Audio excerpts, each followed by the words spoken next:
Sorry, I don't have adequate lighting. Let's see what I can do.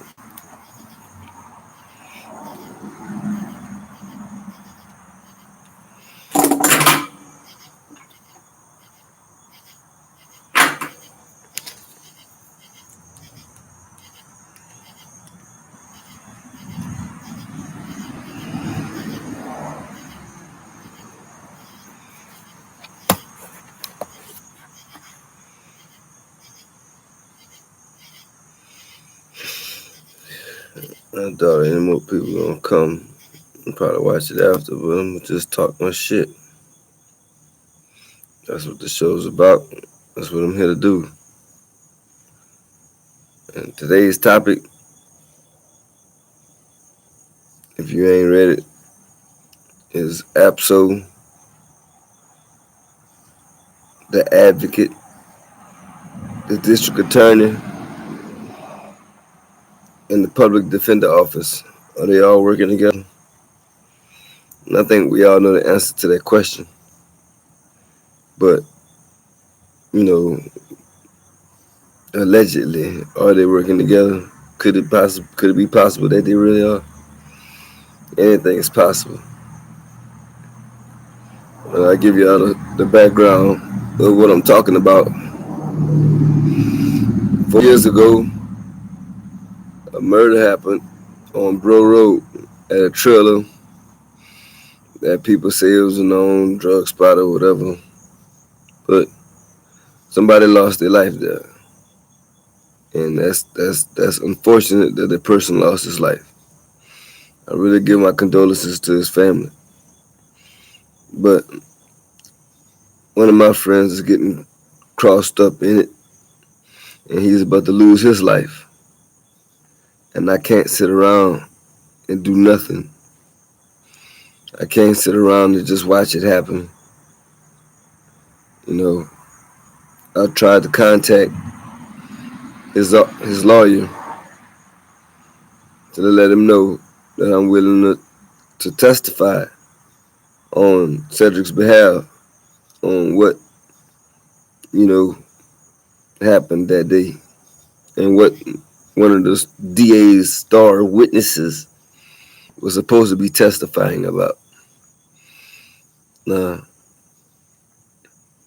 this has been 4 years ago since this has happened.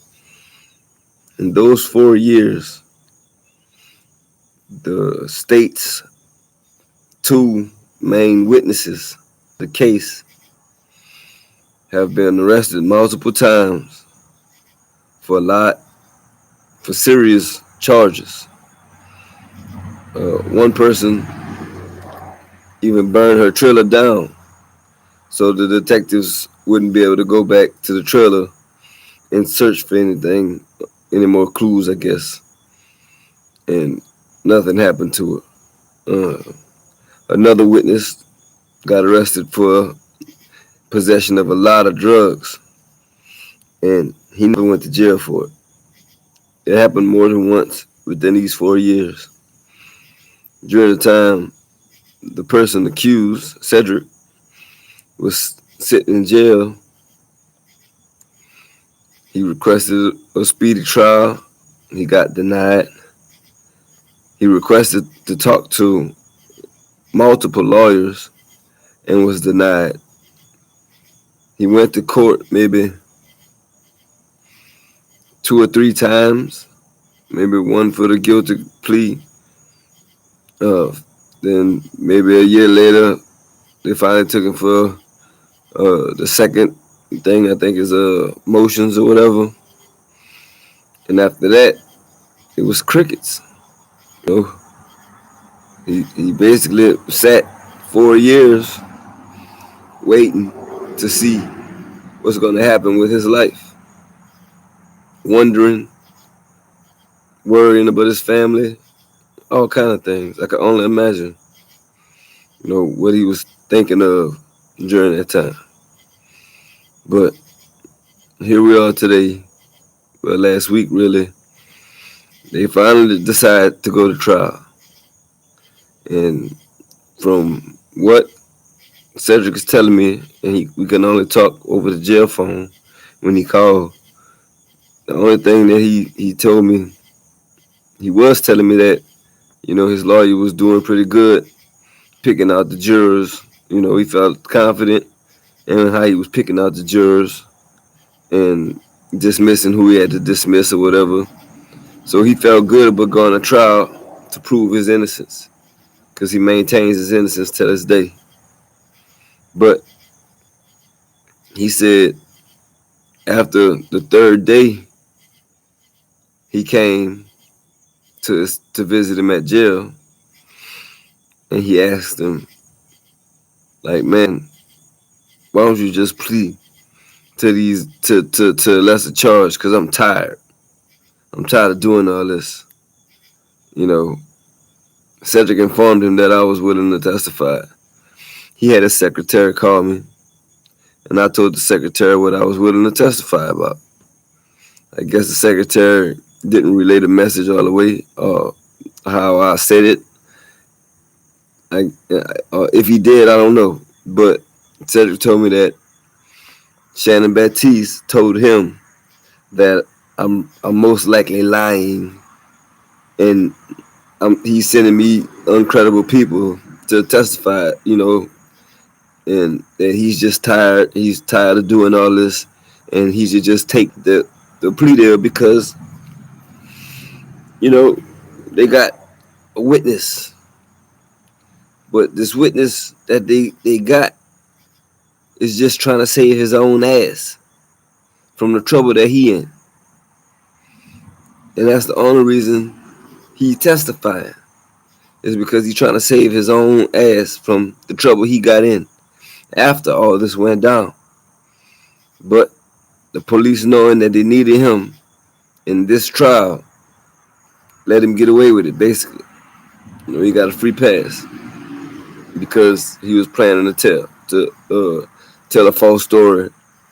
Because I talked to that person a day after that happened, and the story he told me was completely different from what he's telling the authorities. And I just wanted a chance to go up there and say that, no, I wasn't there when it happened. I wasn't around at all, and I wasn't going off of hearsay. So don't try to say what I'm speaking on what the witness told me out of his mouth, not something that somebody said the witness said. Nah, I know for a fact what he told me while we sat in the car together. So for him to change his story all of a sudden, I can only conclude that to him wanting to save his own ass because he was facing some serious time himself. But as far as them getting him to plead to a manslaughter charge, I really feel that he was pressured, he was bullied, and basically threatened with, a lot of the years if you don't take this charge, But if you know the system, that's not always the case. They could lie. They got the right to lie. They got the right to make up any story they want to tell you to get you to tell on yourself. You know what I'm saying? So I read in the paper in the Ascension Advocate who printed already that a Geisman man pleads guilty to manslaughter. Talking he left home and got a gun and came back, when that's false. Like the person that they said that told me out her mouth that she didn't say that at all. She said she didn't see any gun. You know what I'm saying? She said she didn't see anything that resembled the gun. So she was like, why would they put my name out there like that? Why would they put my name in this when I didn't do nothing? But that's how this little town is. You know, everybody's in everybody's business. Everybody want to know what everybody else got going on. You know, and it's fucked up because if we don't do something to fix this, it's gonna continue to happen, and it's only happened to poor people. And the majority of people around here who's poor are people of color, and I'm tired of seeing it happen. I'm tired of seeing the people of color that could do something about it don't even acknowledge it, don't think about it. They could care less. You know, it's not them. You know, it's not them or none of their people. So they don't give a fuck. And we're not gonna win like that. We're gonna keep losing our fathers, our sons, our brothers, and they killing our sisters now. And we not really doing anything about it. I said I never do these type of videos. My cousin been wanting me to talk on certain things and do the YouTube thing, but I couldn't.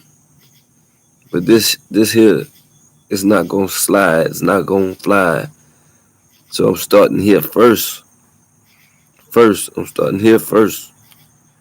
You know, just to get it out to the public and let y'all do your own research. Cause don't rely on nobody else's. Do your own. Look for yourself. We got the technology in the palm of our hands now. Click of a button, you get information. So please, before you just believe something or believe what somebody said about somebody else, do your own research, man. Do your own research. And don't just research the side that you like or you want to win or want to be right.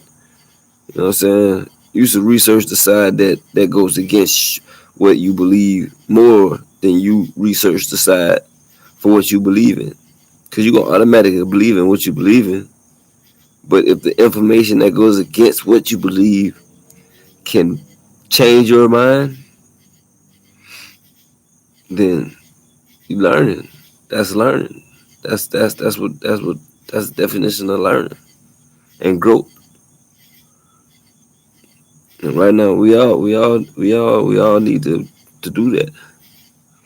Now I ain't gonna say I can't tell y'all what to do. You know, can't tell nobody what to do with their life. But I know I need to because I'm tired of losing my friends, man. You know, some of my friends are guilty. Don't get me wrong. Some of my friends are guilty. I understand this. I know this. When I'm guilty, I take my lick. But this man is not guilty. This man, you know, this man was truly set up. And if people would take the time to look into every detail about this story, they're going to see something fishy was going on. You know, when he got arrested, he spent 5 days in the ICU. You know what I'm saying? He said he felt like they slipped something in the Kool-Aid. And he was knocked out sleep when the murder happened. Woke up to somebody telling him to run. You know, the boy who got killed supposedly had a lot of money on him from income tax. You know what I'm saying? And his own cousin wanted it from him. His own cousin wanted it from him. That's it. His own cousin. And from what I know about her, it wouldn't be, you know, out of our characters to do some shit like that. It wouldn't. And I don't give a fuck who don't like that. Me saying that. I don't give a fuck who don't like me being on Cedric's side. You know what I'm saying? That's my brother, and I love him. Now, like I say, besides just giving him money for his books, I testify for him again because they've been trying to railroad that man since we was kids, and I watched it. I seen it with my own eyes. multiple times. And now they feel like they finally got him, and it's something that he didn't do. If he was guilty, he wouldn't be making no noise. I wouldn't be making no noise. We know how the game go. You got to take your lick. But to ride and miss out on your kids and life period for something you didn't do. There's too many brothers getting out of jail now that'll serve 40 something years for a wrongful conviction. And we gotta stop that, y'all. 'Cause that's all this gonna be is a wrongful conviction. The lawyer didn't even give the jury a chance to hear Cedric's side when Cedric asked him to. And he coerced Cedric into taking a guilty plea. That what he did was the definition of coercion, of intimidation.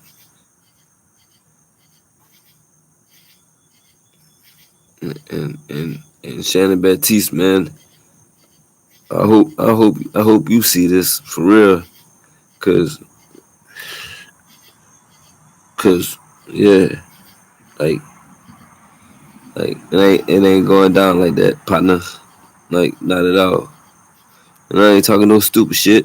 Let me tell you. You know what I'm saying? And if you fucked up, if you slipped up, if you did something dirty, I'm gonna find it, buddy. I'm gonna find it, buddy.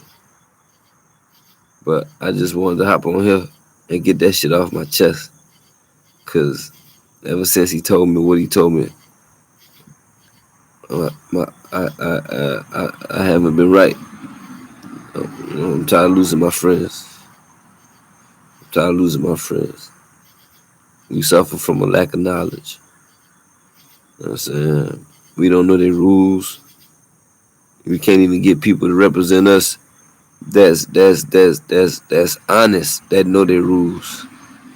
Because the people that want us locked up will go to them and give them more money than what we paying them to save our lives, to throw our lives away. So how could we ever win if that's what we got as backup?